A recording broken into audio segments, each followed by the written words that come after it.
Remember, say we love the alcohol, la la la la la la. Just line 'em up and we will drink them all, la la la la la la. But my mother always said, if you want to drink all day, you best start in the morning, son, 'cause that's the Irish way.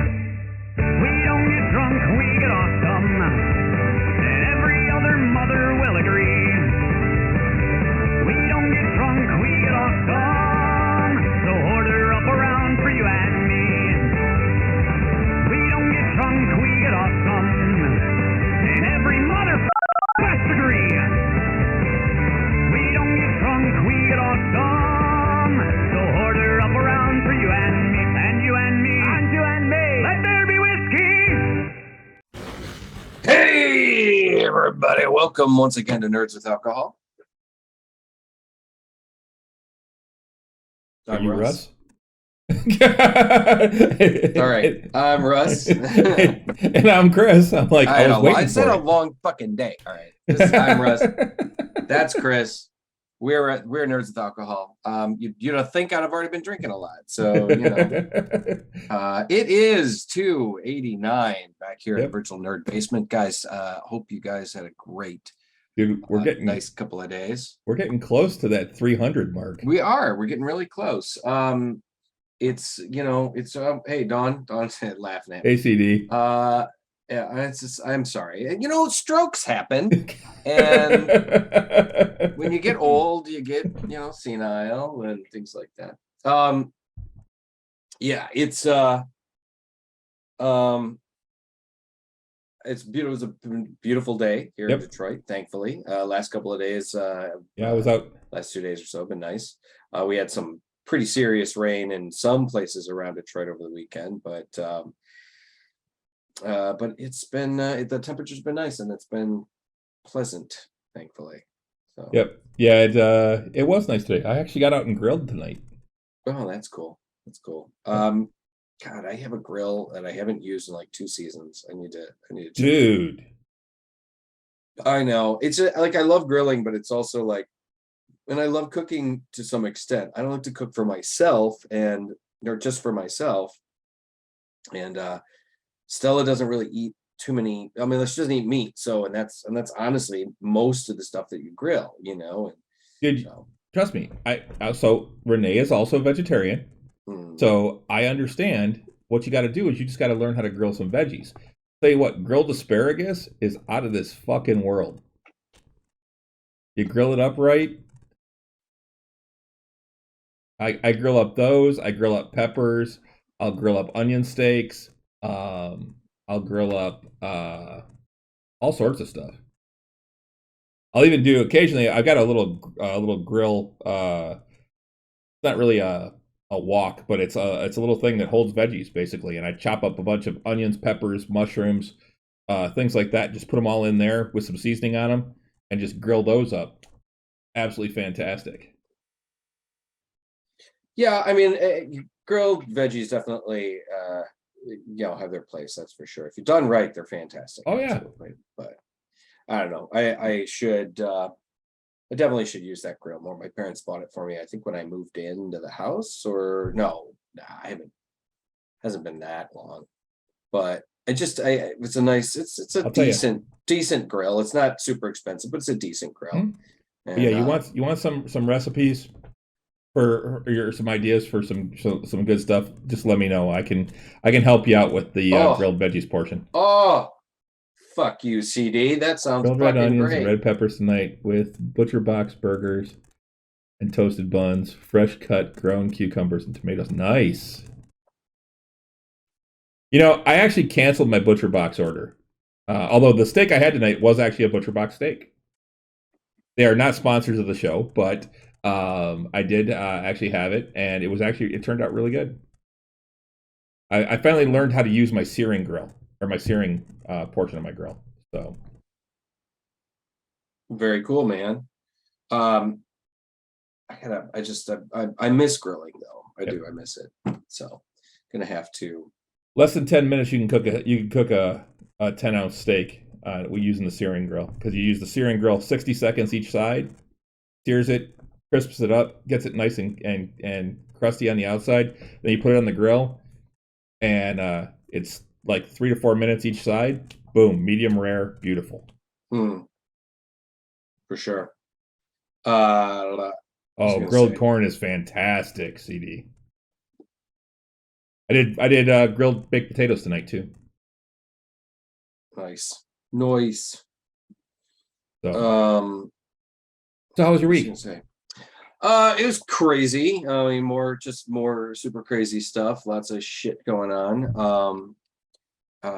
Just work has been really nuts and everything, but we're moving along, thankfully, and we're making good headway, so that's good, you know. And I just there's so much to fucking do. There's so much to fucking do at work. But I also went to Ren Fair on. I saw the pictures of Stella. She looks fabulous. She did. She had a great time. She was on. She mermaided. For those of you guys who aren't paying attention or weren't paying attention, she mermaided on. Dude, her hair looks amazing underwater. That was a wig. Oh, was it a wig? That was a wig. But she bought a really nice wig. It still looked fantastic the way it was floating around her and stuff. And she definitely looked good.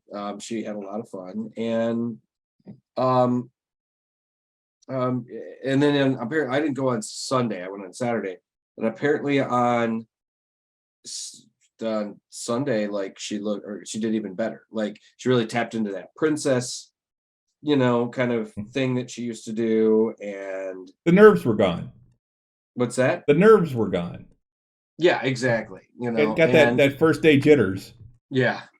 She also worked her butt off, man. I mean, it was like, and the next day she was all like, she was like, just so sore. She could barely move. And I said to her, I'm like, Stella, it's work, man. Swimming around in that tail was fucking work. And she was like, oh, I know, but I just didn't expect it to be quite this much work. And I'm like, yeah, it's fucking work. So, but yeah, she had a great time. And I had a nice day on Saturday. I mean, I realized, so for you guys, you didn't get run out. I didn't get run out.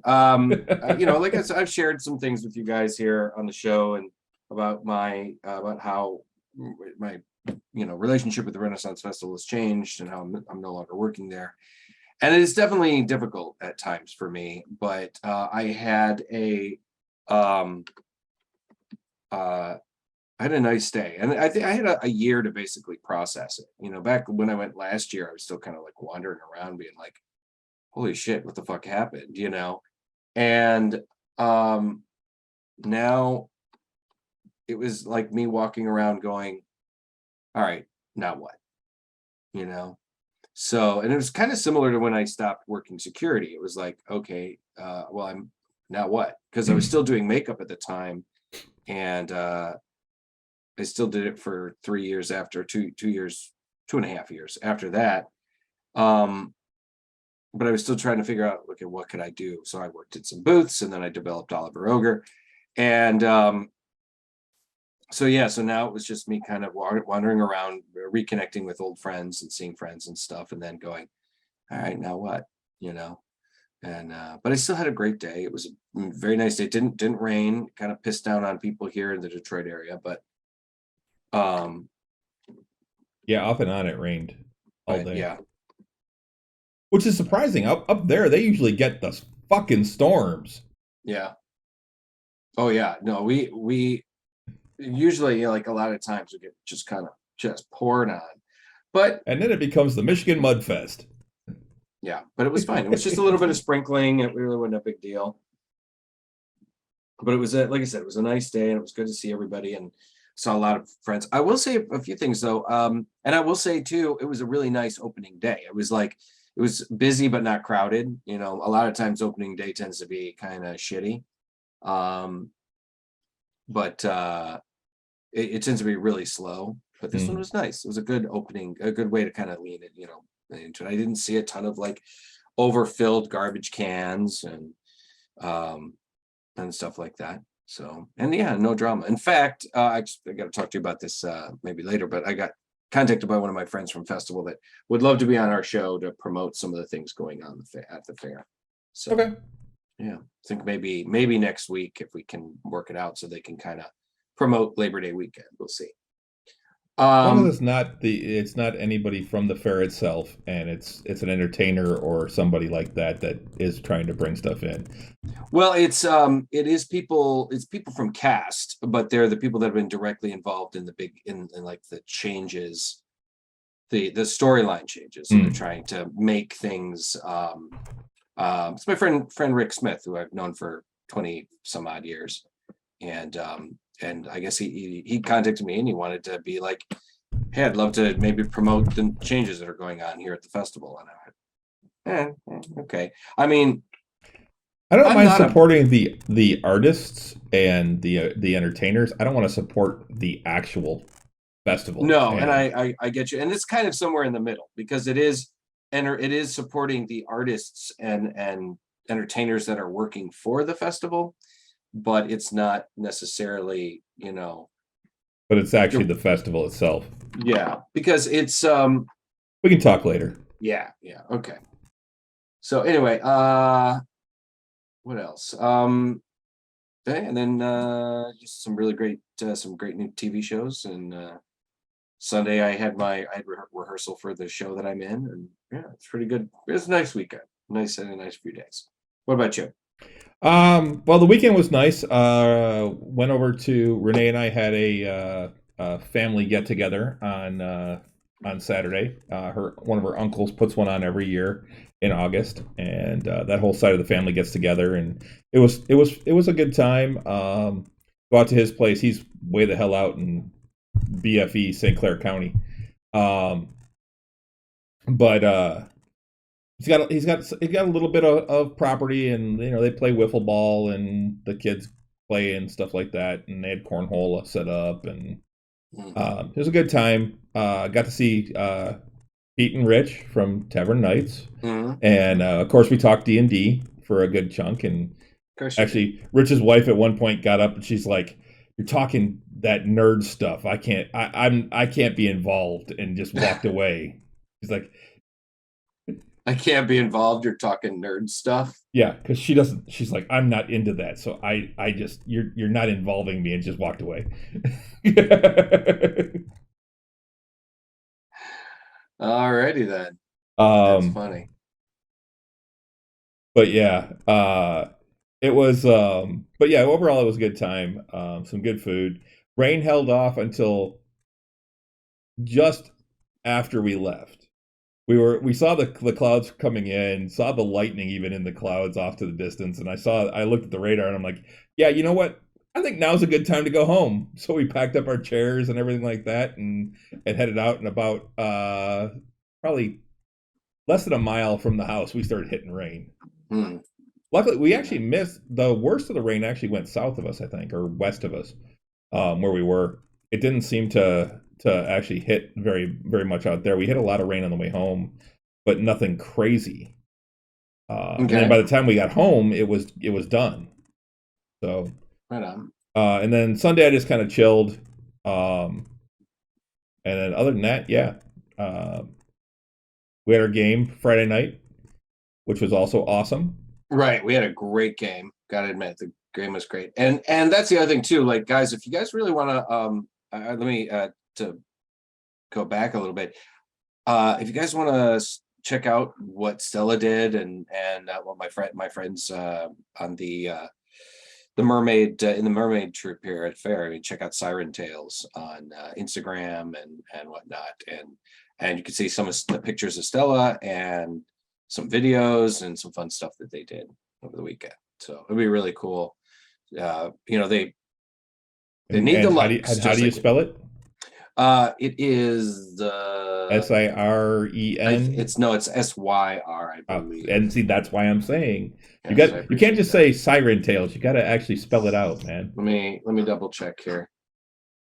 I got my computer is just like fucking blowing up. That's the thing. I'm in this I'm in this chat with a lot of like everybody on the mermaid group. And it's like a Facebook chat, and all damn day. They've just been chatting and talking about shit over the weekend and everything. And I'm like, guys, you're blowing up my phone. Fuck, you know. And but let's see, it is Siren. That's what happens with Renee's phone when she's for her Wild Wings stuff.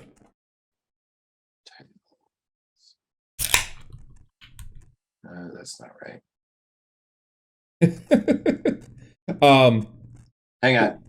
No, that's all right. Linda, what's the Instagram? He's got to yell out. What's the Siren Tales Instagram? Got to yell it out. I'm plugging you on my show. So yeah, Siren Tales. Sorry, guys. Yeah, because this is great. This is great video, and it is really great and video. audio. Just text it to me. She's just gonna text it to me, and I'll put it in the chat. So what are you drinking? You know what? Tonight I am just drinking. Drinking another one of these Passion Seekers from Blake's. Just wanted to give this one another shot. It's a great little drink. It is pineapple hard cider with passion fruit and guava. I've talked about it, I think maybe twice now. It's a really good cider, but I didn't want to buy another 6-pack or more stuff until I kind of get through a couple some more of these things. So check it out, guys. Blake's Passion Seeker, Blake's hard cider. It's a really nice cider. You know, and I hate that description. It's a nice cider. It's a nice cider. I actually almost bought some Blake's tonight. Blake's has an Imperial hard cider. It's just a plain apple hard cider, but it's 8%. Right. Yeah, which is it? What is that? I saw that one. What's it called? Imperial. Oh, it's the Imperial. Yeah, I haven't tried that yet. Been meaning to try it. I did have the last week. Yeah, I had that cherry stuff, the cherry ones. It was the 8%. Yeah, I was looking for that today, and I didn't see it at Kroger. So yeah, the hard cherry or something like that. I don't remember. Well, I'm not sure if I've done this one before or not. I don't think I have. So I picked it up. I was looking for something. I'm like, I need something new, and nope, don't want it. Nope, don't want it. Nope, don't want it. I'm not interested in a dark beer tonight. So this one gives me the burps, I guess. This is by Rheingeist out of Cincinnati, Ohio. It's called Rheingeist. Yep, Truth IPA. It is 7.2% ABV, 75 IBUs if you're into that stuff. Rare are moments of truth when you've struck the last match, belting out tunes with your friends, staring deep into the campfire, times when you feel infinite. Our truth is found in the scintillating brilliance of hops. Brewed with a nod to the Pacific, hops sizzle with tropical fruit aroma, grapefruit and mango notes, and a dry finish.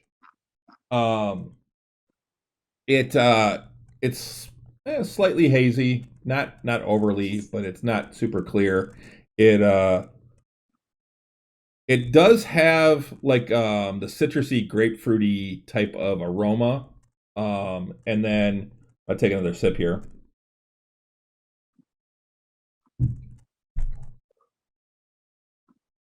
There's a lot of that citrus flavor. It's not overly bam hoppy like bitter, but it has a lot of like the grapefruit and mango flavors. I actually really like Rheingeist. Their Truth. Rheingeist itself has a lot of good stuff. They also have a cider brand that you might want to check out sometime, Russ. Okay. But yeah, it's I like this one a lot. I'll give this one 3 3/4, so 3.75 bottle caps. It's really good if you like IPAs, particularly more like American IPA or American pale ales. This one is actually really good. Okay, really fucking cool. Oh, yeah, CD's got the blueberry maple stout from Saugatuck. That is blueberry maple pancakes in a bottle. You're right, CD. That is actually fucking delicious. It is really good. I like that one. I have trouble with dark beers a lot of times in the summer, mostly because I like my beers cold, and for me, the darker the beer, the warmer it should be. So it's one of those. That's why I have more of a problem drinking the dark beers in the summer. It's not that I don't like them. It's just that it's the warmth. it's the warmth. Yeah, I don't want them ice cold. Although I had a beer that I was gonna talk about tonight. Maybe I'll talk about it. I'll see if I can get over there and get some for next week. The canning machine at Royal Oak Brewery's been down, but they have a black lager on tap right now that is just fucking amazing. Jeremy knocked it out of the park with that one. It's spectacular. Awesome. I think it's called the Devil's Blood. The Devil's Blood. Yeah. You should serve it at Theater Bazaar. Honestly, remembering something else that I did over the weekend, I had to. Okay, so it's kind of a funny story. So Ross, my friend Ross, who's Trombauer, who's one of the jousters this year. He is. I discussed a little bit of the issues that were going on at the festival. They are jousting, but he wasn't jousting on Saturday. One of the jousters got hurt. Actually, took a shot to the crotch. Ow. So yeah. So Ross calls me and he's like, "Hey, you got a key to the studio, right? Because I have a key to the parade company." I'm like, "Yes." He's like, "I need my armor," because he had left his armor at the studio because he was working on it and he wanted me to. I was gonna throw another coat of paint on the doublet or on the leather coating, and he's like, "I need my armor. I have to joust tomorrow." And I'm like, he's like, one of the guys took a shot to the crotch. I think he actually said shot to the nuts. And I'm like, nah, all right. So I go, well, all right. Ross only lives a mile away from me. So I said, I'd say what, I'll run to the shop. I'll get your armor. I'll bring it back. I'll drop it off your house. Well, then I get a call from Tracy, who runs the makeup room at Theater Bazaar, saying, "Hey, I've got some questions about makeup. Do you have a minute?" And I go, "Where are you?" And she's like, "I'm at the Sonic." And I go, "Shit. All right. I tell you what, I got to go to the parade company and then I'll be halfway there. I'll just come down to Masonic," because they were going through makeup stuff. And she's like, "Oh my God, that's so great." So I ended up going down to the Masonic and we went through some of the makeup that we had, supplies that had been left over from the last, from a couple of years ago. Thankfully, it was all sealed and it's the alcohol-based makeup. It's got a long shelf life and everything, so it's fine. But we had a pop-up ticket sales for Theater Bazaar. And the cool thing that they did is they put on the Facebook page, they posted like a poem and it was a riddle. And if you could figure it out, you could go down, you could buy tickets, the first time you could buy tickets for Theater Bazaar. And it was very successful. There was a line around the building. We had some people performing there and stuff. So it was pretty cool. I did find out that both days of the gala have already sold out. Wow. The gala is the Friday night event. They have both already sold out. So that's pretty fantastic. Tickets are on sale for Theater Bazaar on the website. Or you can check it out, check out the website and everything. And get your tickets while I can, guys, because my guess is this shit's going to sell out this year pretty quick. Yeah, I doubt Renee and I are going because of her work schedule. Right. Yeah, her work schedule is shit. And no offense, but I ain't going down there by myself. Oh no, no. You gotta have friends. You gotta go with friends. You can't just go by yourself. By the way, Siren Tales LLC on Instagram. That's SIRENTAILS LLC. You guys check it out. You can also check out Siren Tales on TikTok as well. So I'll put that in the chat. TALES? TAIL. Oh, okay. TAILS. Yeah, Siren Tales. So just like you'd think, it's now no weird spelling. And but they're Siren Tales LLC on Instagram and Siren Tales on TikTok. So I'll put those in the chat if you guys want to check it out. That'd be really cool. And see some great pictures and stuff. So we've been some really cool stuff. Right. All right. Well, let's get into it. Yeah. So I know you haven't watched more, but I've been watching Sandman. I am, I think, 6 episodes in now, or 7 episodes in, something like that. And dude, the show is fucking amazing. Right. I've been hearing so Um, many great things. the episode where you meet Death and stuff is just phenomenal. Uh, and they've now revealed who the big bad is Yeah. in the show. So, Okay. but yeah, it's absolutely fantastic. It is so fucking good. Awesome. I like I said, I've seen the first 2 episodes. I'm absolutely loving it. I think it's amazing. Yep. And I had heard that there was a new, like a different depiction of death, and there is. Yeah. And I think it's fantastic what they're doing and the way that they're depicting her. Yeah. They went with a black actress instead of being the pale white goth girl that we're used to seeing. But I heard she is amazing. I heard that she just does an incredible job. She kills it. Yeah, absolutely. Ha ha. Ha ha ha ha. But yeah, no, I've heard that she's just fantastic. And I'm like, awesome. Yeah. One of my friends said that like just the way she has this, she has the nails the sympathetic look that she gives to the people. And they very much kind of touch on the whole like the first meeting that in the comics when Death and Dream meet up, and he's basically looking for her help. And it's a very iconic comic book. It's really, really cool. In fact, there's some like I've said before, it's not really my jam. This kind of comic book isn't really my thing, but they do some really, really. I remember reading that particular issue and being like, no, this is incredible writing. So definitely check it out, guys. Yep. And then along with that, you also in that episode you see the guy who lives forever. Oh, okay.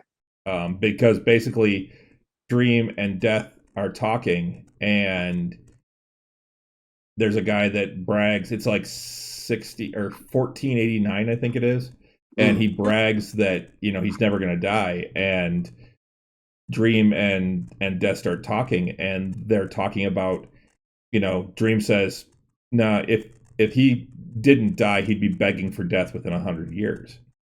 And Death's like, I can not take him. I can grant him his wish. Yeah. He's like, you want to do it?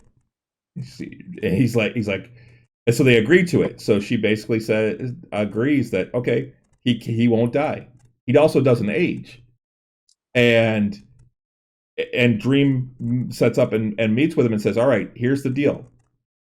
You won't die, but you have to meet me here every 100 years at this spot on this day. And so every 100 years he meets him. And the one thing he finds out is no matter how bad the guy has it, he never wants anything but to live.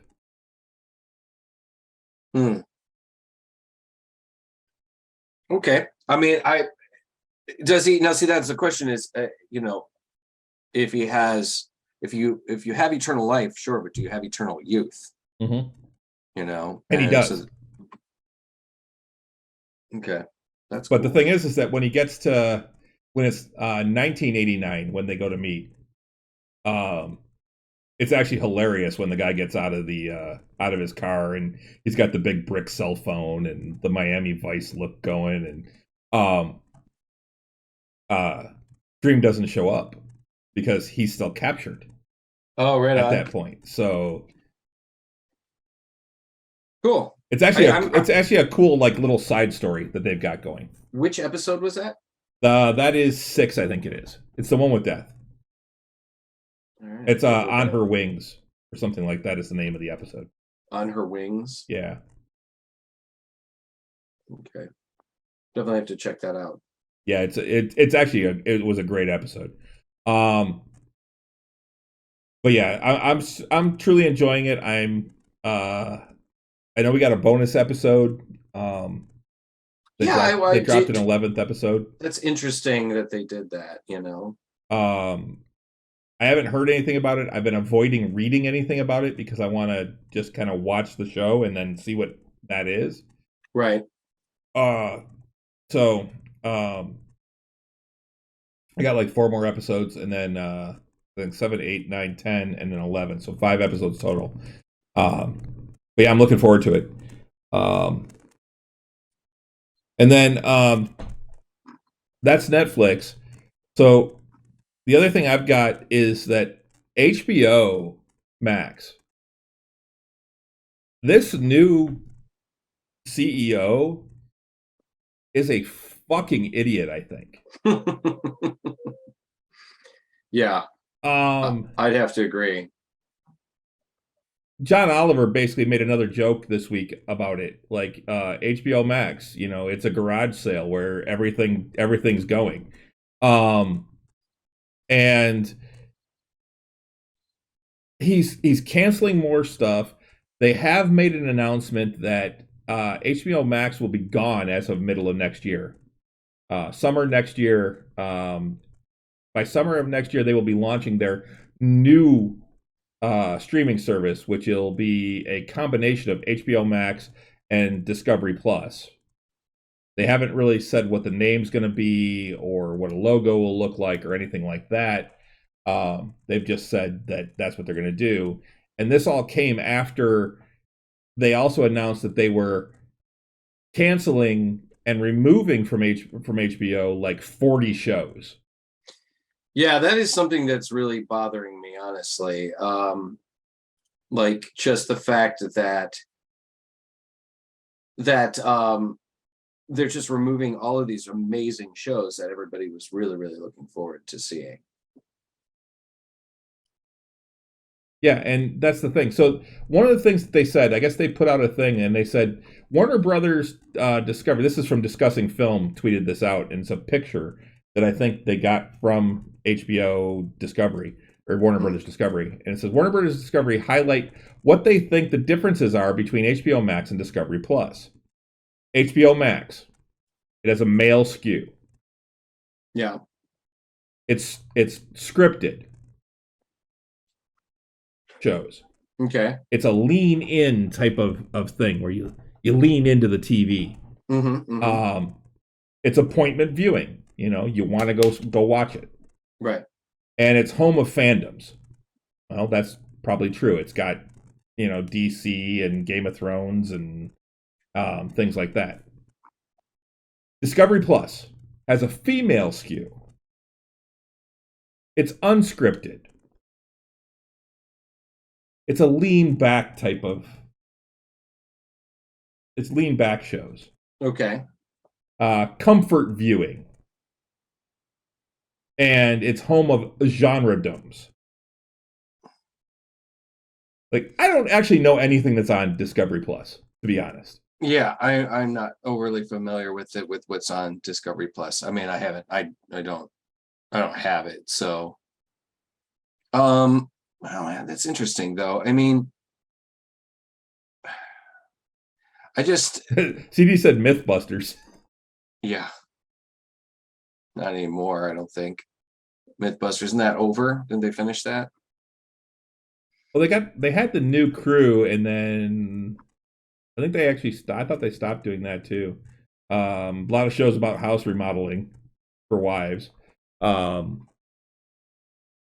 Say, do they have like the ghost hunters shows on there? Yeah. Or is that on something else? Yep, after 20 years, yeah. Mythbusters was one of my favorite. I loved Mythbusters back in the day. Mm-hmm. I loved watching them do their crazy shit. I never really got into it. I watched a few of the shows and went, okay, I get it. It's kind of cool. But so they have nature shows and stuff for kids. But yeah, Mythbusters was great though, and it was real science. You're right, CD. Mm-hmm. No, it absolutely was. I don't know. I mean, like, I want to reserve judgment on this because, I mean, on some of this, like, I hate the fact that they're canceling so many great, like, projects and shows. Like, there's a bunch of DC stuff that Warner Brothers was working on that's been canceled. Apparently, the Green Lantern show is still in development. But Kevin Smith's show that he had under, that he was going to do, apparently Well, gone. they've canceled Batgirl, the Wonder Yeah. Twins, Scoop Holiday Haunt. They've removed nearly 40 titles, including the Not Too Late Show with Elmo, which doesn't mean anything to me, but Right. Aquaman, King of Atlantis, Ellen's Next Great Designer, and more. They've also canceled the production of Batman Cape Crusader, the new animated series that was coming out. Right.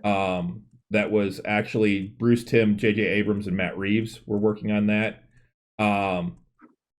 Although they're shopping that around to other outlets, I guess, Mm-hmm. to try and put it out.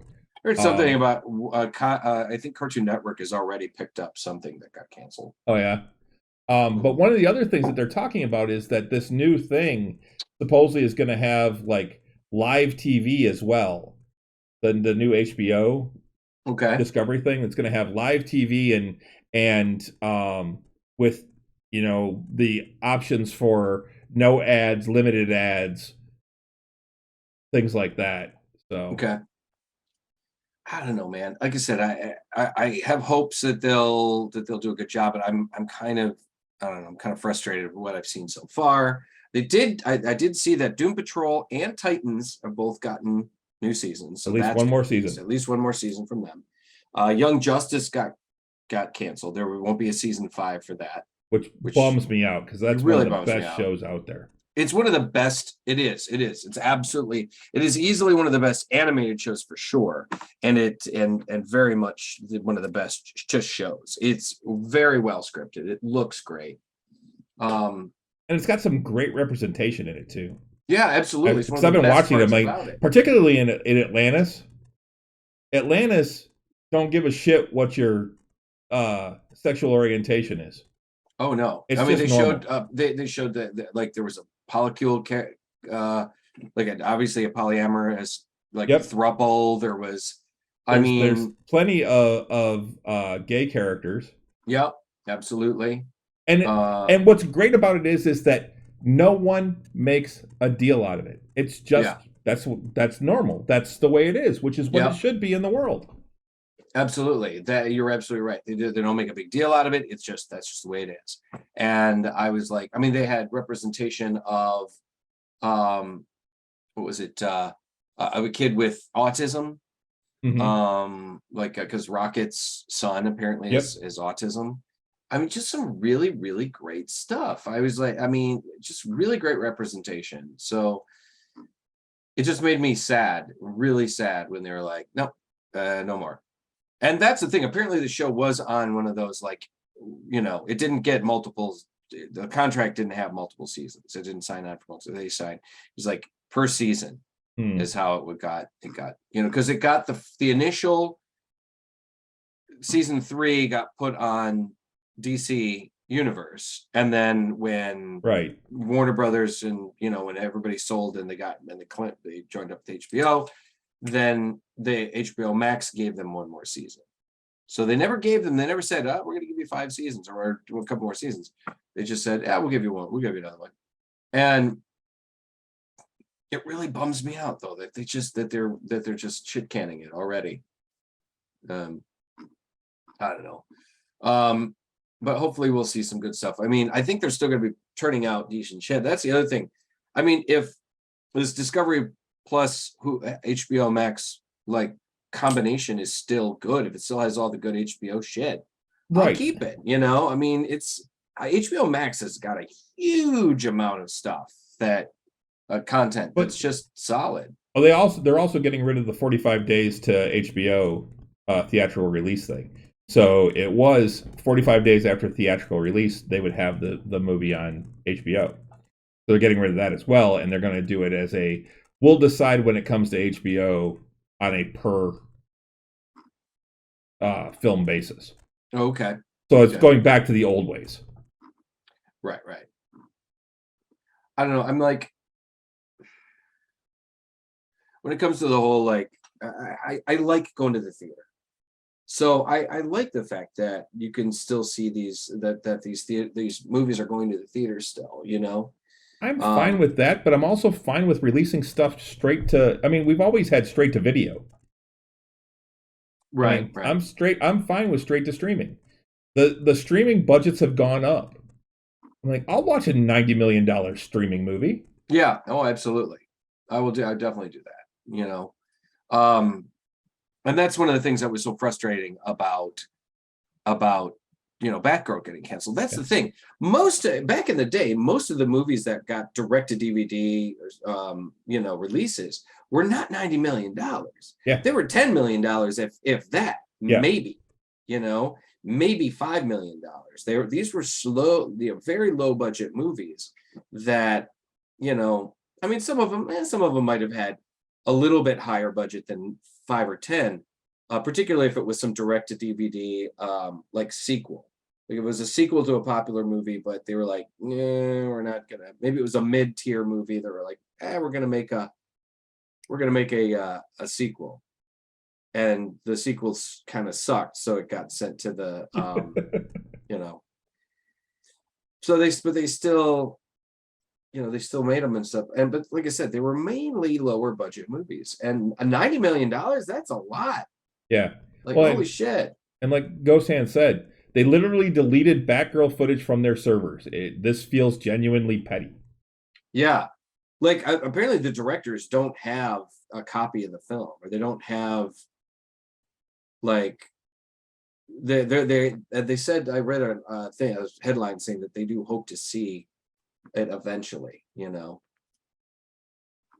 like, man, I don't know. It's just terrible. It just sucks. So speaking of DC movies, though, so our video last week that was up on YouTube, Breaking Nerds YouTube. If you don't catch it here, you can catch it there. Someone made a comment. I actually got it up. I'm actually ahead of time. I got it up on Sunday, and then we got a comment yesterday from someone who had said that what they think they should do for the Flash, because we talked about the Ezra Miller saga, and what they should do for the Flash is just skip right to Wally West. Just drop the Barry Allen stuff and go right to Wally. I would be all right with that. I am okay with that. At this point, let's do it. Yeah. Me too. I mean, as much as I like Barry, I started reading comic books. I mean, I've been reading comic books since I was 6, but I started collecting comic books right after the Crisis on Infinite Earths.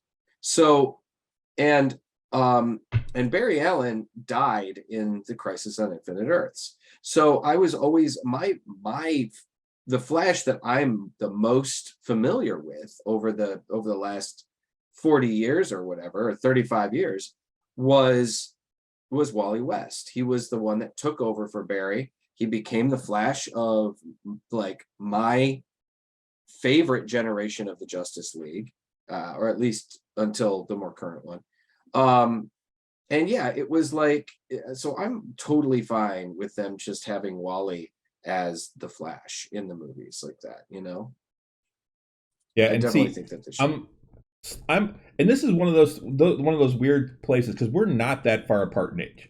No. I am older than you by a few years, but not by a lot. And like this is one of those weird places, though, where I actually was getting into comics, and it was Barry Allen was the Flash. Yeah, don't get me wrong. My earliest comics were Barry, but but I mean, like, when I was collecting, it was Barry Allen. And I remember Crisis. I had all the Crisis issues.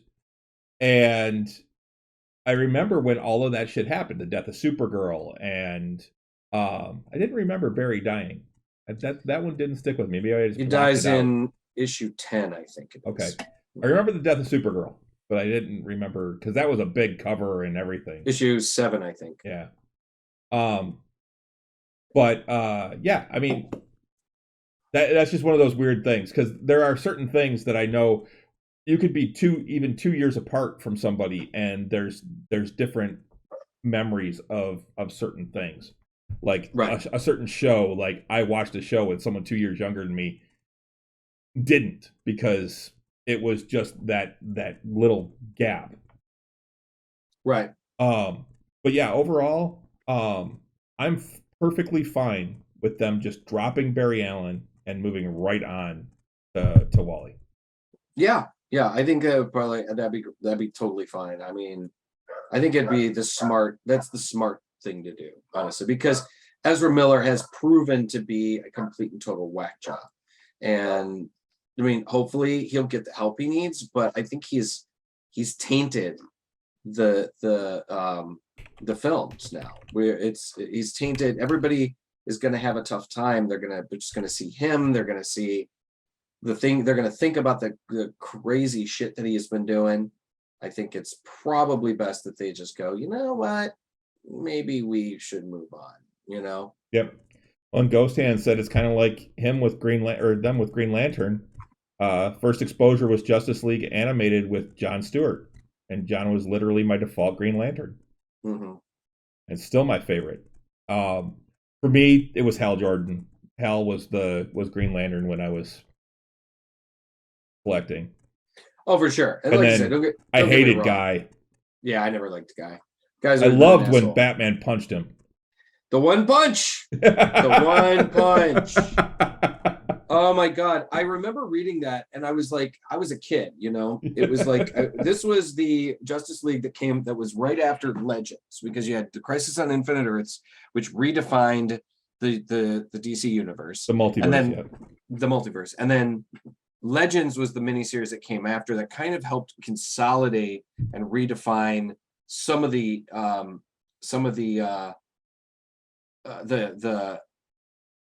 origins of some of the biggest characters. And so right after Legends, they relaunched the Justice League with a very distinct group of characters. You know, you had Blue Beetle, you had Batman, Guy Gardner, Black Canary, Captain Marvel, who's now known as Shazam. I think Mr. Miracle. There were a few other characters, and then Booster Gold came on like issue 3, I think, and then Booster Gold and Blue Beetle became the team, Blue and Gold, this very popular and well loved team, duo that they still do stuff with. Guy Gardner became the Green Lantern of the group, and for those of you guys who don't know Guy, he is probably the most abrasive superhero he was a douche. He was a complete douchebag. He was introduced. He was actually the very first alternate for Hal Jordan, and but the reason why the ring went to Jon Stewart instead of Guy Gardner is like John was literally closer. And then I think he also at one point was in a coma or something like that and couldn't take on the ring. So Guy was this kind of tough guy. I think he was a gym teacher at one point or something like that. He was this tough guy. So when they reintroduced Guy Gardner during the Crisis, he was established as being like kind of this alpha male type, this real kind of jerk. He'd honestly be like, probably put it best, he'd be a conservative, like a conservative Trumper. He'd be one of those guys that Blue Lives Matter and all that shit. I mean, he'd be very much like that, I think. Interestingly enough, the character went to U of M. He played football for U of M. So anyway, they introduced this amazing blue and yellow make green. So yeah, well, of course, so they introduced the character and they made him more of this like kind of abrasive character. And at one point, he kept challenging Batman's leadership and it kept causing problems. Yeah. They were around the table actually having a meeting. He stood up and he was basically, and that Batman's like, "All right, come on, you keep talking smack, let's go." And I'm putting it more colloquial, but it was and finally the guy, he takes his ring off and he hands it to Blue Beetle and say, "Here, hold my ring. I don't need to take off this pointy-eared freak." And he comes after him like this and he just and screams, and then Batman just sidesteps him and just bam and just punches him right in the face and just knocks him out cold.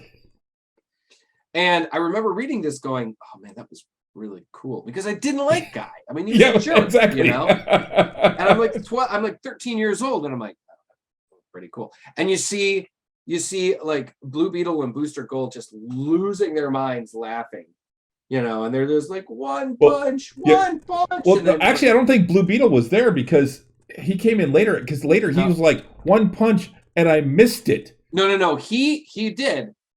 Black Canary missed it. Oh, is that who it was? Black Canary Okay. comes in a couple minutes later. She's like, "Why is Guy on the floor? Why is Guy on the floor?" And she goes, "Did Batman punch Guy?" And she's just like, "Oh my God, I'm so depressed. One punch. I missed it. One punch, and he's just I just because I remember like the artist drawing it so that Blue Beetle was putting his finger under his goggles and rubbing his eyes. Yeah.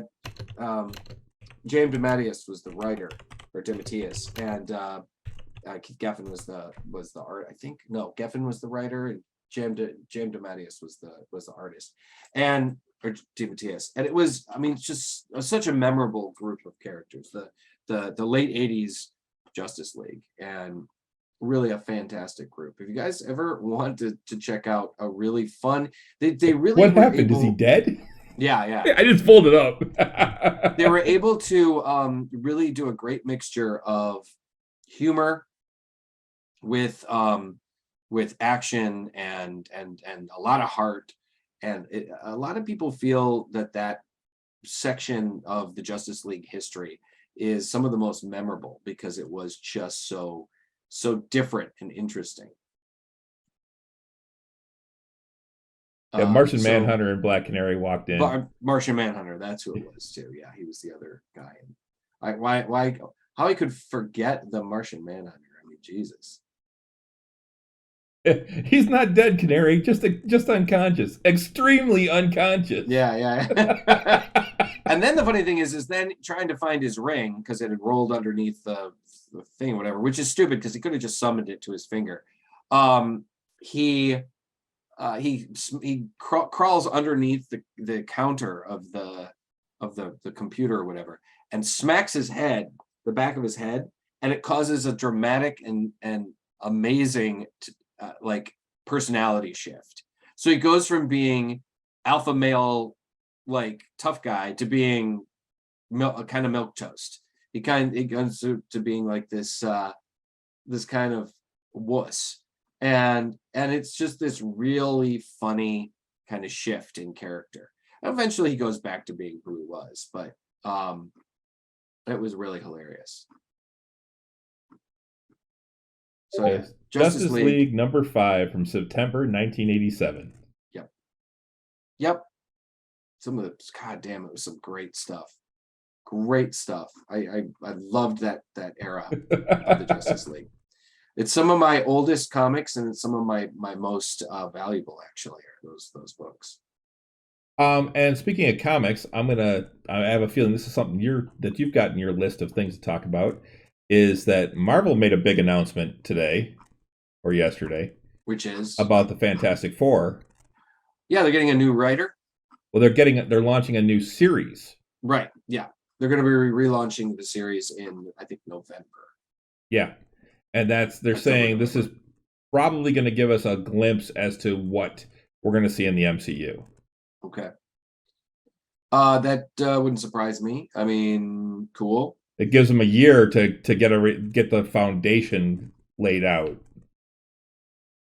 But the one thing they have said over and over, though, is that don't expect to see what's his name, John Krasinski. John Krasinski. Yeah. Krasinski. As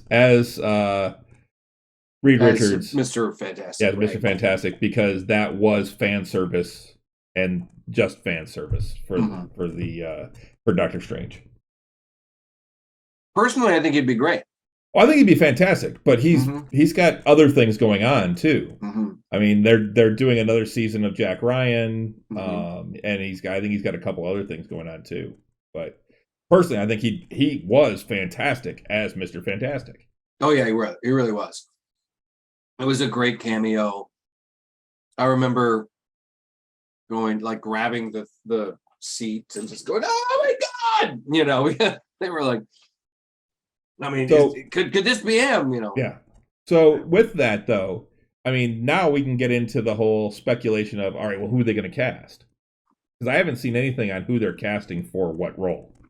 Well, it's a difficult thing because Mr. Fantastic he's supposed to be one of the older superheroes. Well, he's supposed to be like 40-ish. He's in his 40s. He's supposed to be in his 40s. He's got those graying temples. Right. Whereas some of the other superheroes are like early to late 30s, like Captain America and Iron Man and stuff like that. They were always kind of like this vague, kind of mid to late 30s. At the latest, whereas Reed was always supposed to be a little bit older, and Sue is supposed to be about a good 10 years younger. But she's still supposed to be like kind of milfy. She was supposed to be like this kind of hot, but very kind of maternal person, particularly since she actually has had 2 children. She's one of the few superheroines that actually has kids. And so she's always been a bit more maternal and everything. And that's the way they've always kind of depicted her. So casting a good Reed. See, I didn't care for the casting in the previous film, the Reed or the Sue, in the previous X-Men movies, because the Fantastic Four movies.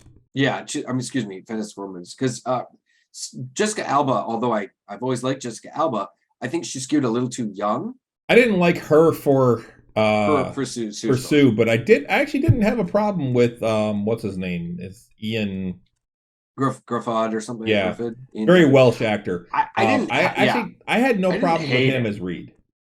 I didn't hate him as Reed, but I just thought, it didn't wow me either. I thought Michael Chiklis as Ben Grimm was perfect, and I liked Chris Evans as the Human Torch too. I thought that was all right too. In fact, I honestly was like, after seeing some of the things that he had been in before, I thought when they cast him as Captain America, I was like, it seems a little odd to me. He tends to do kind of goofy shit or play more comedic characters, and nobody would ever call Captain America. He was fantastic as Captain America. But he was great. He rose to the occasion as an actor. He became this amazing Captain America. He was really fantastic. America's ass. It's America's ass. We'll talk about that later too. We'll talk about that in a few minutes. But right now, who can they get to? Because I agree. I think Chiklis was great as Ben Grimm. I thought he embodied that character. But now, who can you get to play Grimm? Ben. Who can you get to play Sue? Who can you get to play Johnny? Who's? In all honesty, Johnny's probably the easiest to cast. Probably, yeah. Now we did see that horrible Fantastic Four movie that was most recent, and where I didn't see it. I didn't. And when I have friends that say that I need to see it, and when you are the one that tells me no, you don't, I'm like, all right, I will not see this movie.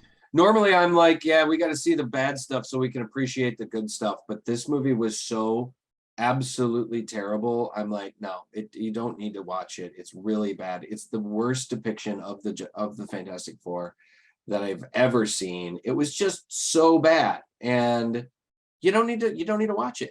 You really do not need to. You don't need that negativity in your life. No, you don't need that shit. It was terrible. So they went a little bit further afield. They changed, they did some racial shifts, and Michael B. Jordan played Johnny Storm, and then Sue was like an adopted sister. And I don't got any problems with that and stuff. If they want to go that direction, fine, but they got to do it well. Like don't half-ass it, And it's kind of you got to go whole ass. You got to go whole America's ass. So yeah. So I don't really know of anybody off the top of my head that I could think of that I would want to see in those roles right now. We also know that more than likely the Thing will be played by a computer generated, CGI character. Well, yeah, as opposed to the costume that they put Michael Chiklis in. Right, and I'm fine with that, because they've proven with Hulk and things that you can do good CGI with that type of thing. My thing is that you need someone that's still kind of a bigger guy. Yeah. To play him. You need a guy that can be a tough guy. Yeah, can be a tough guy and all this, and that's who I'm having I honestly can't it used to be I was really good at like picking out like X-Men.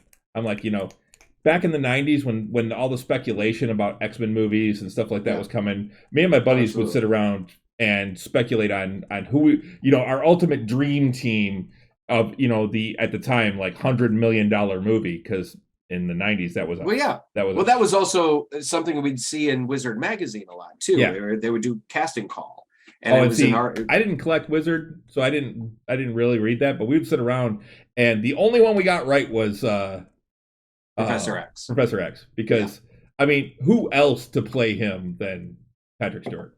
Absolutely, nobody else. I mean, now they've had some, they've had speculation, they've had new people kind of being like, okay, well, who's going to play them now? Who's going to play him, in the new movie and stuff like that.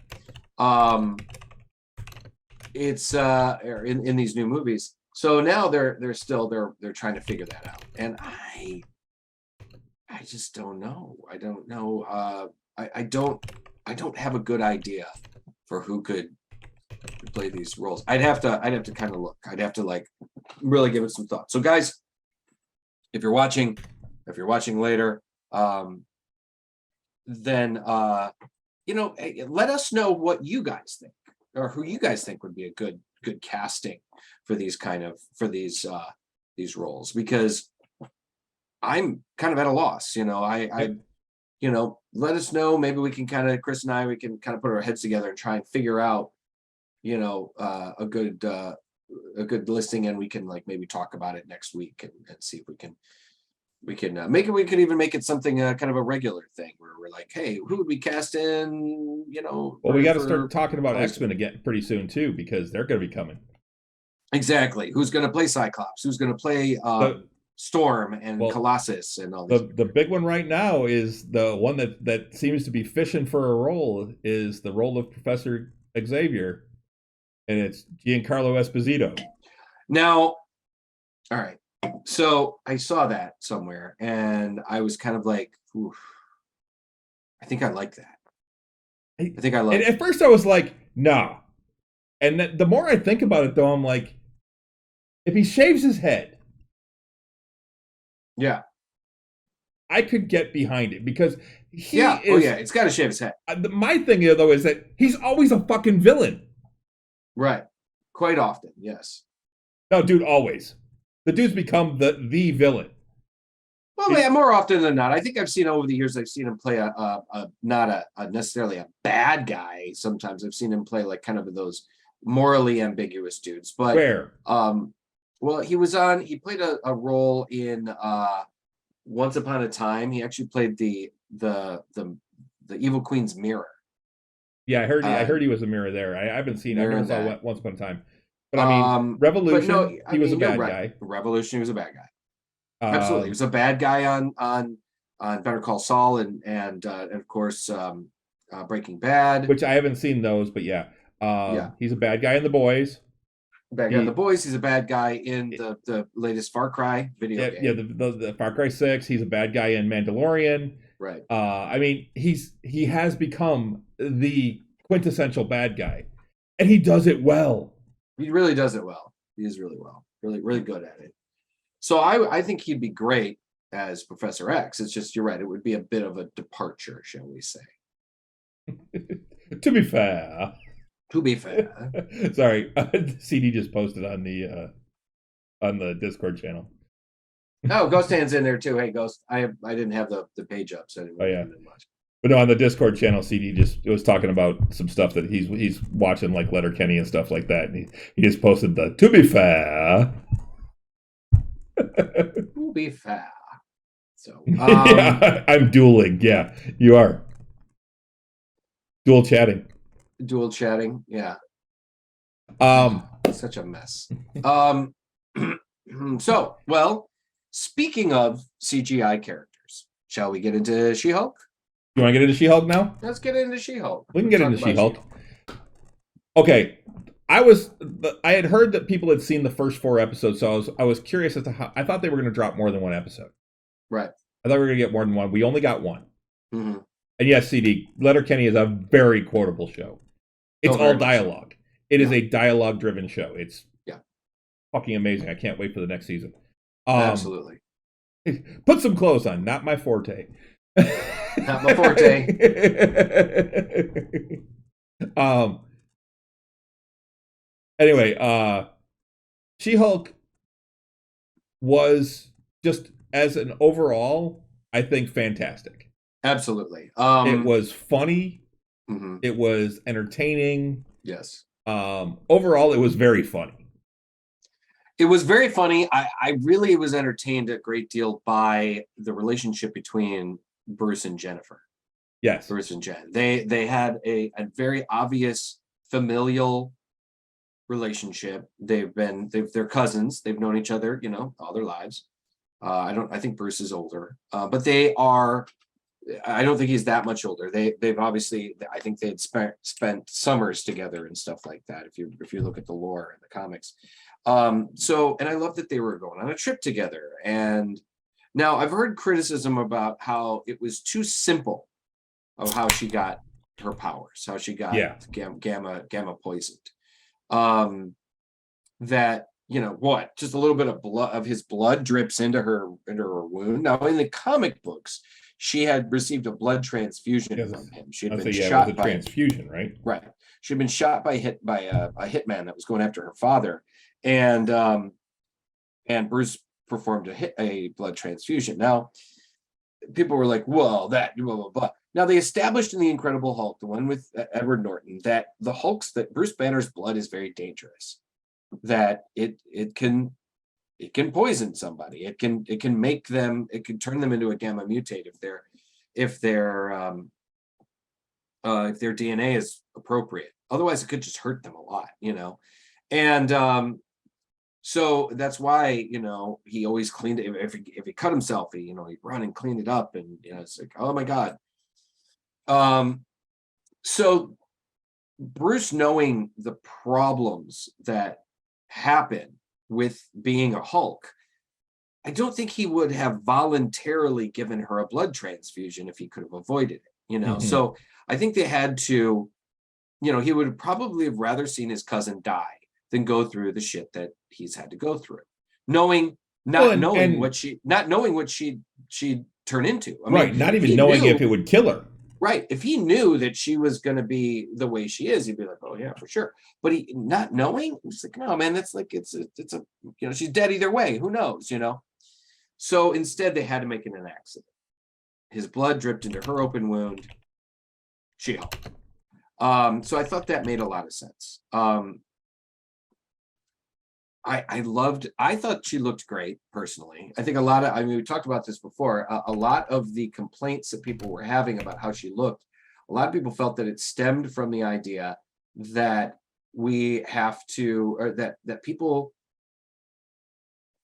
get really down or really upset about the She-Hulk and the way she looked, is because we pay a lot more attention to women's faces. Like there's a lot more criticism and critique of women's faces and how women look.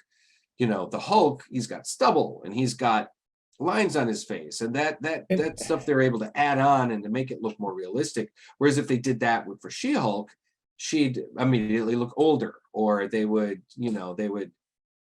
criticize. I do think that her CGI wasn't as good as his. Possibly, but I still think it's great. Yeah, I overall I felt like it was still pretty solid, and I mean, I also like the fact that it was told in flashback too. The whole first episode, just a few months ago. Well, I like how they start off and it's her immediately breaking the fourth wall. Yeah, I thought that was cool too. Oh, hold on! And she goes back in her office and turns to the camera. It's like, okay, I should probably give you some background. Yeah, and then immediately tells her origin story. Yeah. And I was like, okay, no, this is cool, and I really liked how they went about it. About how he, she got exposed and stuff like that, and then she had the initial freak out and ran off into the woods, and I like how she kind of woke up and she's like, what the hell happened? And she wanders into this bar, and then she's in the bathroom and these women are like all just clustered around her to try and Oh help yeah. her. I was Oh, like, oh, girl, you need help, and yeah, they're all like helping her and stuff. And Renee said that's probably exactly what would have happened. oh yeah, for sure. I mean, I've more or less seen something like that happen, and it was just like, yeah, okay, yeah, I've heard of things happen where girls get like they go to the bathroom and they've just thrown up or whatever, and they're at a bar or whatever, they've just thrown up, and a bunch of girls will clamor around, oh girl, let me help you, and they kind of got each other's back when it comes to stuff like that. So that I just thought that was pretty Well, cool. so there's the whole thing about Bruce trying to teach her to control her rage too. Right. And they do the whole yoga, and she makes comments about, like, I thought it was just to make my ass look tight, you know. Yeah. um and all this, and the fact that she actually can control her rage so much better than he can. And she makes the comment that I think is one of the strongest things that I've ever heard from one of the MCU movies. Yeah. And it's that I'm great at controlling my anger. I do it all the time. When I'm Right. catcalled in the street, when incompetent men explain my own area of expertise to me.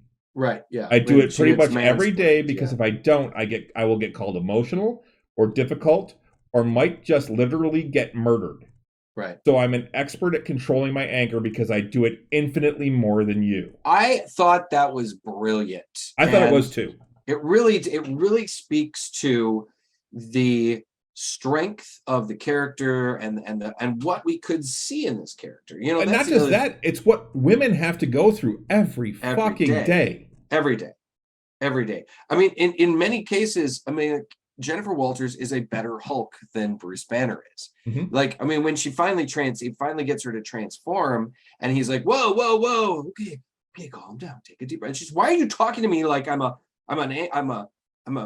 wild horse? And she's like, and he's like, wait a minute, that's just you in there? I mean, he was blown away that it was just her. And you think, yeah, she didn't have the trauma that he had.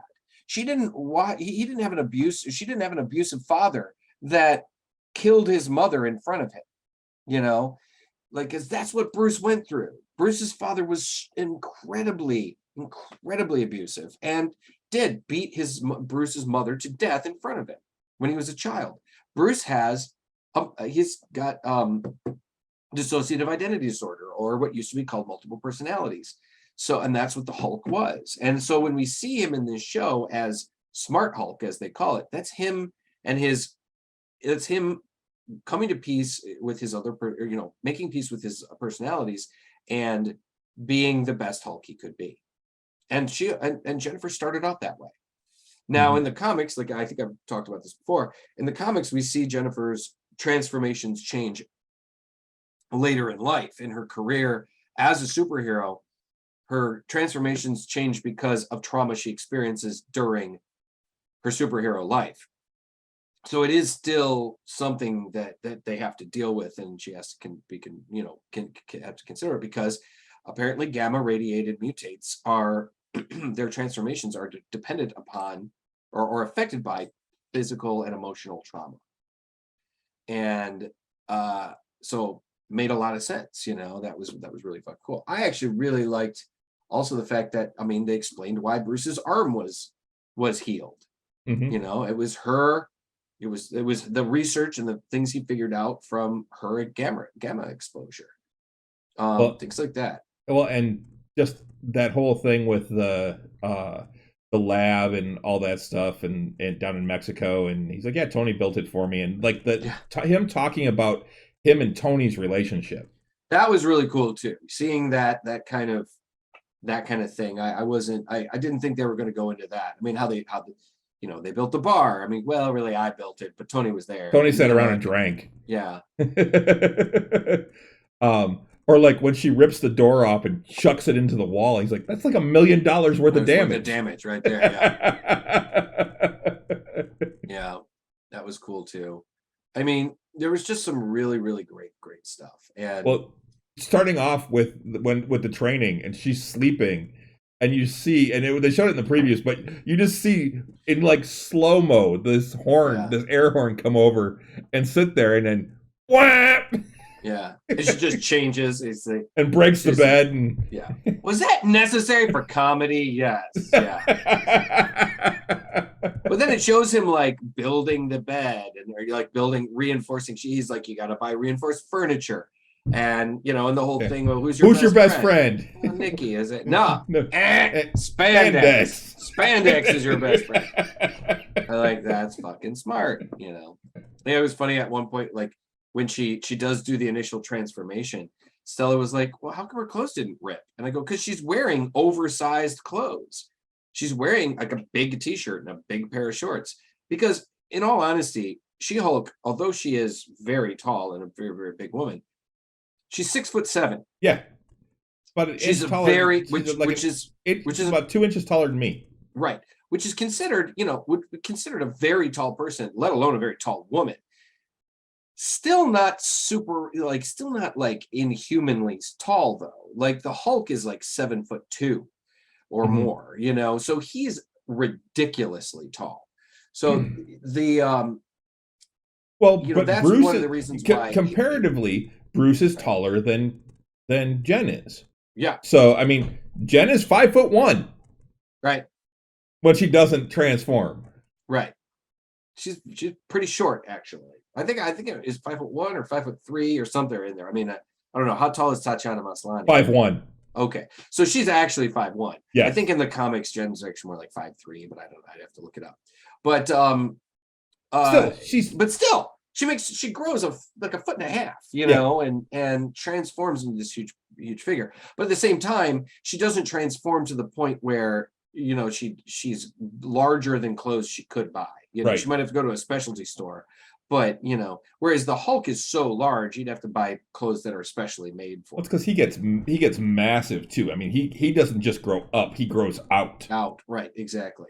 And that was another complaint. Like I heard people talk about is like, does she still look kind of normal? I mean, yeah, she looks kind of muscular, but she doesn't look like the Hulk does. It's like because she has rarely looked like that. She's always been more depicted as a fitness model. Mm-hmm. Or somebody that's like a female bodybuilder, but not the female bodybuilder that's crazy muscular, more of a kind of a mix between the two. Now it depends on the artist that's drawing her, but almost always she's depicted as like being extremely fit, very cut and extremely fit.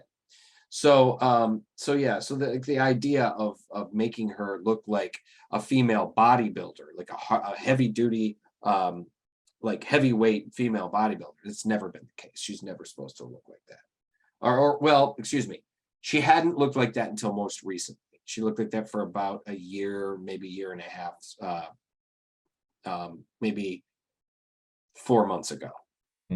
Yeah, they transformed. They gave her back her more current like look more recently. Yeah, you're right, CD, because she's a girl. Well, it's, I mean, I think although people would be interested to see a superheroine that looks like a Mack truck, I think the vast majority still prefers the, physically fit yet also it's still female, keeping her looking sexy, looking sexy and or feminine. Yeah. Which I mean, that's my preference is that she looks more like a fitness model. I think she looks cool that way, but it doesn't have anything to do with like not appreciating female bodybuilders. I think female bodybuilders can be very impressive looking and very very really look awesome, but for me personally, I think I prefer the more fitness and it's that's the thing. So it's the fitness style.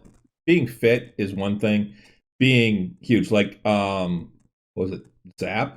Is that who it was? The American Gladiator? Yeah. The one that was... Or something like that. Yeah. I never found her overly attractive. She was too much. Mm-hmm. Yeah, and that's I think a great majority of people feel that female bodybuilders of that type, that they look like too much. But if that's what made her happy, then great. Right. I mean, she's not doing it for me. Right. More power to her. If that's what she wants, great. Like Linda was showing me a picture of a friend of hers that, like more recently, like apparently, like I think she broke up with her husband and then decided, and she was a bit heavier, and decided that she wanted to get in good shape and wanted to lose weight and stuff. And then she went the ultimate other direction and just became a female bodybuilder. And she, Hey, it's like, holy shit, the transformation is amazing. mad props for the work that goes into that. Oh, absolutely. Holy I don't have smokes. that discipline. So, No. I mean, I want to lose weight and I keep thinking about it and then I drink beer. Yeah, So, right. I mean, you know, I don't have the discipline to look like one of the fitness models, let alone to look like, a bodybuilder. I've never wanted big muscles. I want like the ropey Sure. look, the ropey strong, like, Sinewy, yes. Now my legs are fucking huge because I rode my bike everywhere in high school. and you're 6'5". Oh yeah. Now Renee will say I have great calves because I have some very muscular calves to the point where I had trouble getting boots at fair. Oh, wow. Because Son of Sadler, which are the boots I always wanted, at the time didn't have boots that would fit my calves. Oh, wow, and it wasn't that I was overweight, it was just that they were so muscular. I had 18-inch calves. Oh, okay. Wow. Jeez. Yeah. I still do. And I got to get back to riding the bike. We got a Peloton and I really need to get back to riding it. No, there is no zero cal beer. It's called water. Yeah, that's water. Yeah. Sorry, buddy. That's what, like, Mick Ultra, that's water. It really is. Any of those light beers that are like the super light, they're water. Now I can drink, like, I used to drink Sam Adams Light, and when I was doing like a Weight Watchers thing, and I actually lost weight even being able to do that, but I had to control how much I drank. I didn't like sit down. I wouldn't sit down and have a 6-pack, which I mean I don't do that most of the time now anyway. But right. I also wasn't doing a show called Nerds with Alcohol when I was doing that. So exactly.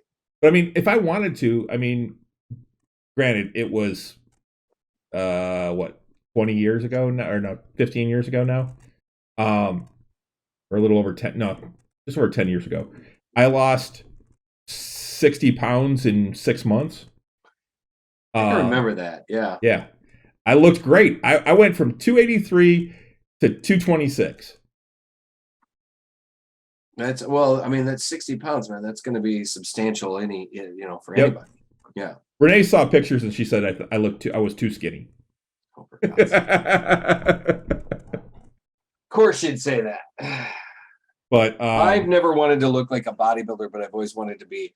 I wouldn't. I mean, I'm kind of at the weight that I think I'd always wanted to be, but I would like to be in better shape, because I'm at about 185, 190 pounds, and spending a lot of my early adulthood, as like a 125-pound guy in my early 20s, like that, it was definitely hard at times, and now that I am. I definitely got a lot more of that weight around the middle side there. Yep, that's where all mine is. Most of my weight is right in my middle, which is where men tend to hold it. Right, exactly. It's also the worst place for men to hold it. Correct. It puts a lot of pressure on our organs and stuff. So, so I wouldn't mind like just being overall just in better shape, but I don't think I really want to lose any weight. I've heard a number of people say, "Wow, you actually look like an adult now." It's just like, thanks. I think that's saying you have dad bod. Yeah, it's not a dad bod; it's a father figure. Hey, ooh, that's terrible. I'm a terrible person for saying these jokes. So moving on, we should probably move on. She-Hulk is fantastic. It is fantastic. It's the mid-credit scene, because we got to talk about the mid-credit scene. Oh man, yeah, for sure. Because she talks with him earlier about the different Avengers and stuff, and then in the mid-credits, there is a mid-credit scene in this first episode, and they're sitting around the bar drinking, and she's like talking about Steve was like in his 20s when he went into the ice or he went off to war. She starts talking about it in the car right before the accident, and then oh yeah, well then they pick it up later. But they're like, all right, so he was like 20 when he went to the war. Yeah. And became the super soldier, and then he went on the USO tour, and he was doing all that, and then he went into the ice, and so he never, and Hulk makes Bruce. Well, she's pretending to be drunk, and she's like, "It's such a great ass. I mean, it's terrible. What a waste, you know." And he's that ass. She's like, yeah, and then he finally is like, "Oh my god, yeah." He's like, no, he definitely did. And she's like, and then Captain America, and then they cut the credits. Yeah, and credits. That I lost my shit. That was some funny shit. Yeah, I mean, because it is one of those things that they're not the first people to speculate that stuff. I'd seen that on the internet a few times about how, like, was Captain America a virgin? You know, because I mean, when did he have time? Right. Yep. And he was such a good boy, and it was part of the time, and right. Plus, you know, I mean, he was this skinny little guy. I mean, before he became the super soldier. So, would he have had the opportunity, you know, and stuff like that? So, we saw Bucky trying to fix him up. Yeah, and all he cared about was joining the military. Right. Yeah, and so yeah, and then they. Yeah, we don't want to go into too many details. It's still only been a week. You might want to catch. So there's a part of me that's really wishes that they would just drop the whole season so that I could binge it all at once. But then, you know, like John had mentioned the other day, I was like, yeah, but you know, I like this. I like Disney's thing where we can kind of sit and you and I have talked about this before too. Is the cooler, the water cooler talk? You know, right? We can have it gives you a week to digest the episode. Right. It gives us a chance to talk about it, to sit and talk about it, and you can talk about it with your other friends and stuff like that. You can talk about different things and aspects, and maybe you didn't see something. Like, I haven't watched, the Nerdist did an Easter eggs and thing, which I always loved watching those for the other shows. I haven't watched this one yet. I want to watch it. And what's funny is, for some of them, the Easter egg show was like for Loki, as the season went on. There was so much going on in those shows that it was as long as the fucking show. Oh, for sure. When they were talking about it. So this one's only like 11 minutes long on the Nerdist for the She-Hulk one. So I plan on checking it out. And I think it's Dan Cassidy is the one that does them usually. And I find him to be entertaining. Oh yeah, for sure. Yeah. So yeah, Thursday nights, guys, check it out. We'll be reviewing each of the episodes. Try it. We try not to be too spoilery because it's, you know, it's still a new show, and we want people to be able to enjoy it. So, check it out and let us know what you think. Also, fuck the people that are review bombing it. It's some of the worst things that we're seeing both on IMDb and on I think it's what's it called? On Rotten Tomatoes. We've both seen some real shitty stuff where they're just like review bombing it, and that sucks a lot. I hadn't heard that. Oh yeah, there's some gatekeepers out there that are just like really being shitty about the whole thing. That sucks. I agree.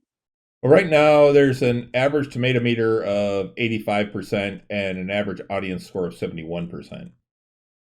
So they are, you know, yeah, it's getting a little better, but like they're just it's a very. Go ahead. Sorry. People are just they're review bombing it so that it'll get a lower score on like on IMDb particularly. So after she gets done with the whole backstory thing, she does go to the courtroom. Yeah. And there's the whole scene there, which I think was the worst scene in the entire show. It is, and it was sad too because coming from the fight between the two Hulks, because the Hulk fight was amazing. It was amazing. It was fantastic. And then they get into the fight in the in the courtroom, and it did seem a little. It felt like a bad 80s TV show. Yeah. Like the way Tatiana, maybe more like the 90s, but yeah.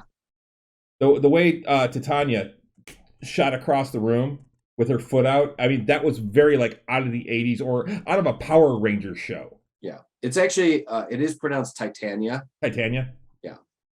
But yeah, I saw that too. It did, like the way she kind of liked it. And then just bang. I was like, what, really? That's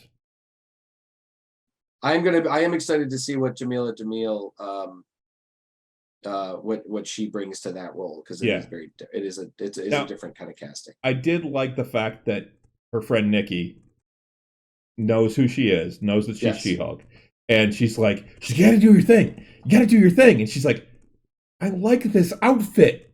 Yeah, she kicks her shoes off, or she reminds her, "Oh, your shoes."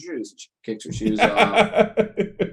I mean, she is an assistant district attorney at this point, so we know that, and from what we see in the credits or in the previews, that she's going to get fired and she's going to have to get a job elsewhere, and so she's going to be working for a law firm instead of being an ADA. I will say this: Tatiana Maslany is absolutely fantastic. Oh yeah. Tatiana, yes, she's fantastic. I think she's killing it, absolutely killing it. When they cast her, I kind of was like, no, yeah, I could totally see this, and I've never even watched Orphan Black, but I know. Oh, dude, she's so amazing in Orphan Black. Oh, I know. It's everything I've heard about the show and her performance in it. She's great, and it's going to be even better. I mean, this show is going to just fucking kill. And I am so excited. I'm excited to see more and see where they're going to go with it and how they're going to do things. And so, yeah, really excited. So moving on, because it's getting a little later, and I want to cut it. I don't want to be too late. But just a real quick, I did watch the first episode of House of the Dragon. I have not watched it yet. You have not seen it, so I don't want to do anything spoilery. I just want to say, I think it was a solid start, although Stella wasn't particularly impressed, and neither was John. We watched it last night, and she felt that it still has a lot of the stuff that she didn't like about Game of Thrones, just things like gratuity, like way too much gratuitous violence and or like nudity and stuff like that. I don't think there was that much of those, but I do feel like it was probably pandered to a little bit. Overall, though, I thought it was a good start, and I think it could be a pretty cool show. So and the special effects in the show, the costumes looked amazing, the dragons looked amazing, the set looked great. Yeah, I mean, all in all, I think it's a really good, solid start to this show. Definitely check it out if you have the means. And from what I understand, 10 million people watched it on opening night. Yeah, I actually wanted to, but I had other things going on that night. The biggest opening of any show on HBO so far. The biggest premiere, the highest amount of people watching the premiere. So that says something. Yeah. Matt Smith still belongs on Easter Island. I tell you, because he plays one of the Targaryens. He plays one of the Targaryens, and he's got a wig with the long white hair on it, and I tell you, it really suits him. It makes him look very alien and very kind of because he didn't look alien enough. Right. No, he does. He looks kind of like kind of weirdly alien. It's a kind of hard way to weird way to put it, but he does, and hey, scary as hell, honestly. So I think it's going to be a pretty cool show, so you should check it out. He's what which Targaryen is he? He's Rhaegar? I cannot remember. I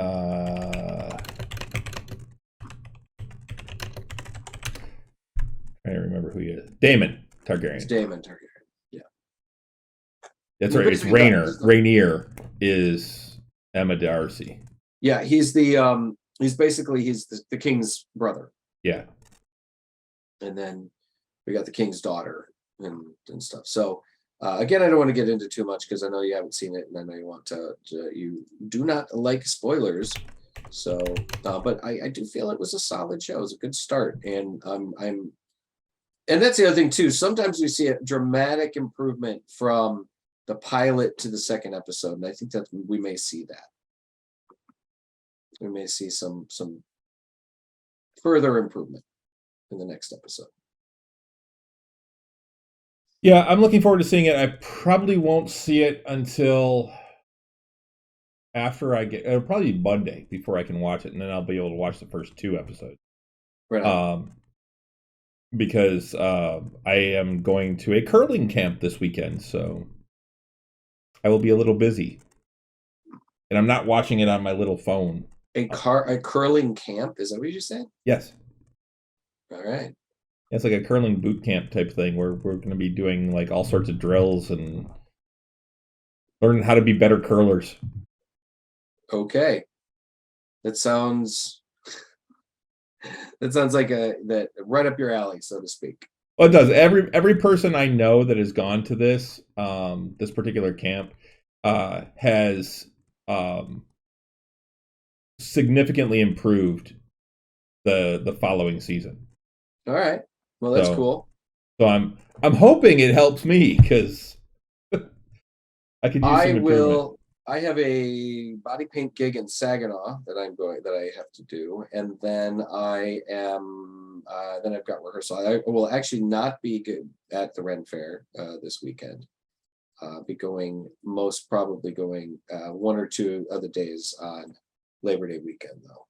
Yeah. So, but yeah, I'll be out out closer to Letterkenny country this weekend. Wow. Yeah. Out in Canada. Yep. Not quite as far because I think they're actually supposed to be outside Ottawa, which is a good ways away. Yeah, I think they're a decent. I think they're closer to Windsor. See, and that's one of the things I've always thought, that when they talk about going to the city, that they were talking about going to Toronto. And so I always pictured them being close to Toronto, but when they talk about going to Quebec, it's not that far, and that puts them closer to Ottawa. Right, but that's the other thing too. They also, when she was dating that guy from Michigan, Dirks, they were close enough. Yeah, that the entire town drove to Michigan. Right, Michigan. And that's what got me, was that whole thing. So I don't know where they're supposed to be, but I know that now Shoresy is in the Northern Ontario Hockey League, right? And the no-show. And they are they're a bunch of places up above the UP, right? Like Sudbury and North Bay and all those are all up there in Northern Ontario, right? So I'm not sure where Letterkenny's supposed to be.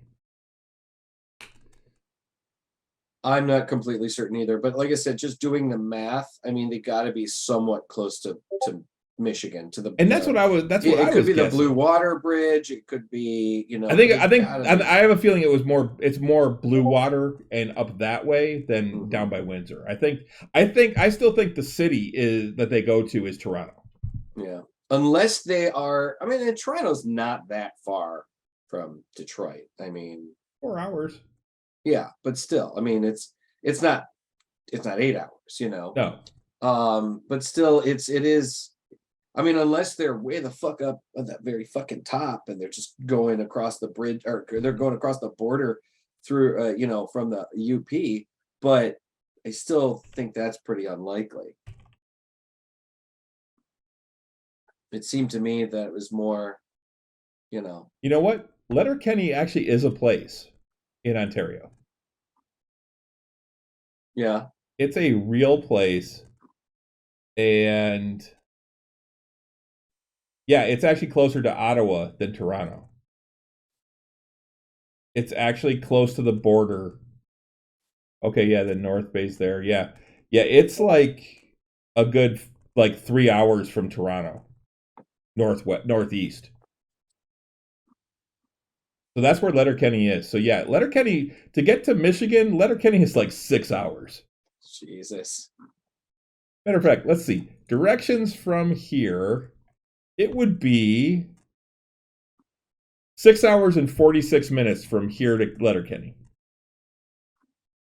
Now I want to go sometime. Yeah, no kidding. You got to know that the town of Letterkenny probably gets a lot more tourism now. Just because of shit like this. I gotta go to Letterkenny and get a puppers. They don't road actually. Trip. Yeah. Oh, I'll be looking for some puppers this weekend. I'm gonna bring some back, and if I find some, I'm reviewing it next week. Okay.